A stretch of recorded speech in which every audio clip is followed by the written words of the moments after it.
Hi hello ನಮಸ್ಕಾರ welcome back to my YouTube channel. ಯಾರ ನನ್ನ ಚಾನಲ್ನ ಸಬ್ಸ್ಕ್ರೈಬ್ ಮಾಡಿದ್ದೀರಾ ಎಲ್ಲರಿಗೂ ಥ್ಯಾಂಕ್ ಯು. ಸೊ ದಯವಿಟ್ಟು ನನ್ನ ಚಾನಲ್ನ ಯಾರು ಇವಾಗ ನೋಡ್ತೀರಾ ದಯವಿಟ್ಟು ಸಬ್ಸ್ಕ್ರೈಬ್ ಮಾಡಿ. ಸೊ ನೋಡಿ, ನೈಟು ನಾವು ಇಡ್ಲಿ ಉಳಿದಿರುತ್ತೆ ಅಲ್ವಾ, ಬೆಳಗ್ಗೆ ಮಾಡಿರೋಂಥ ತಿಂಡಿ ಉಳಿದಿರುತ್ತೆ. ಸೊ ಉಳಿದಿರೋ ಇಡ್ಲಿನ ವೇಸ್ಟ್ ಮಾಡೋದ್ಕಿಂತ ಏನು ಮಾಡೋದು ಅಂತ ಯೋಚನೆ ಮಾಡ್ತಿದ್ದೀರಾ? ಹಾಗಾದರೆ ಒಮ್ಮೆ ಟ್ರೈ ಮಾಡಿ. ಎಲ್ಲರೂ ನಿಜ ತುಂಬ ಇಷ್ಟಪಟ್ಟು ಇಡ್ಲಿ ಒಂದು ಬಿಡದೇ ತಿಂತಾರೆ ನೋಡಿ. ಇವಾಗ ಒಂದು ಬಾಣಲೆಗೆ ಉಳಿದಿರುವಂಥ ಇಡ್ಲಿನ ಹಾಕ್ಕೊಳ್ಳೋಣ. ಮೊದಲು ನೋಡಿ, ಒಂದು ಸರಿಗೆ ನಾನು ಇಲ್ಲಿ 7 ಇಡ್ಲಿ ಹಾಕ್ಕೊಳ್ತಿದ್ದೀನಿ. ಸೊ ಇಡ್ಲಿ ಹಾಕ್ಕೊಂಡ್ಬಿಟ್ಟು ಇದಕ್ಕೆ ಸುತ್ತಲೂ ಎಣ್ಣೆ ಬಿಟ್ಕೊಳ್ಳೋಣ. ಮೊದಲು ನಮ್ಮ ಮನೇಲಿ ಮಾತ್ರ ನನ್ನ ಸೊಸೆ 11 ಇಯರ್ಸಿನ ಇದ್ದಾಳೆ.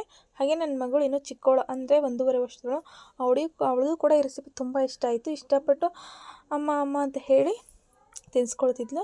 ಸೊ ನೋಡಿ, ಇನ್ನು ಒಂದು ಸೈಡು ಫುಲ್ ಈ ಥರ ರೋಸ್ಟ್ ಮಾಡಬೇಕು. ಇನ್ನೂ ಜಾಸ್ತಿ ರೋಸ್ಟ್ ಆದರೂ ಕೂಡ ತುಂಬ ಚೆನ್ನಾಗಿರುತ್ತೆ ಈ ಟೇಸ್ಟ್. ನೋಡಿ ಈ ಥರ ನಾನು ಪೂರ್ತಿ ವಿಡಿಯೋದು ರೋಸ್ಟ್ ಆಗೋವರೆಗೂ ನಿಮಗೆ ವಿಡಿಯೋ ಮಾಡ್ತಿದ್ರೆ ಲೆಂತ್ ಜಾಸ್ತಿ ಆಗುತ್ತೆ ಅನ್ನೋ ಕಾರಣಕ್ಕೆ ಶಾರ್ಟಾಗಿ ತೋರಿಸ್ತಿದ್ದೀನಿ. ನೋಡಿ, ಇವಾಗ 1-2 ಇಡ್ಲಿ ಬೆಂದಿಲ್ಲ ಅನ್ನೋದಕ್ಕಿಂತ ಕೆಳಗಡೆ ರೋಸ್ಟ್ ಆಗಿಲ್ಲ.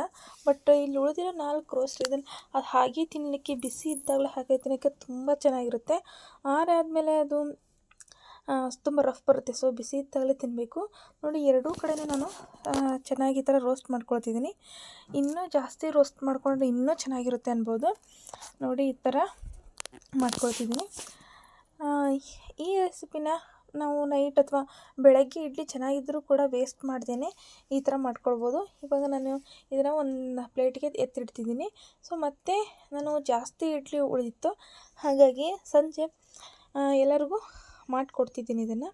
ನೋಡಿ, ಮತ್ತೆ ಇಡ್ಲಿ ಹಾಕ್ಕೊಂಡು ಇದಕ್ಕೆ ಎಣ್ಣೆ ಬಿಟ್ಕೊಂಡು, ಸೊ ಮೇಲ್ಗಡೆ ಮತ್ತು ಸ್ವಲ್ಪ ಎಣ್ಣೆ ಬಿಟ್ಕೊಳ್ಬೇಕು. ನೋಡಿ ಇದು ಎಷ್ಟು ಚೆನ್ನಾಗಿ ಫ್ರೈ ಆಗಿದೆ ಅಂತ. ನೋಡಿ, ಇದನ್ನು ಇವಾಗ ಈ ಥರ ತಿರುಚಿ ಹಾಕ್ಕೊಳ್ತಿದ್ದೀನಿ. ಈ ಥರ ಫ್ರೈ ಮಾಡಿಕೊಂಡ್ರೆ ತುಂಬ ಚೆನ್ನಾಗಿರುತ್ತೆ. ದಯವಿಟ್ಟು ಒಮ್ಮೆ ಟ್ರೈ ಮಾಡಿ.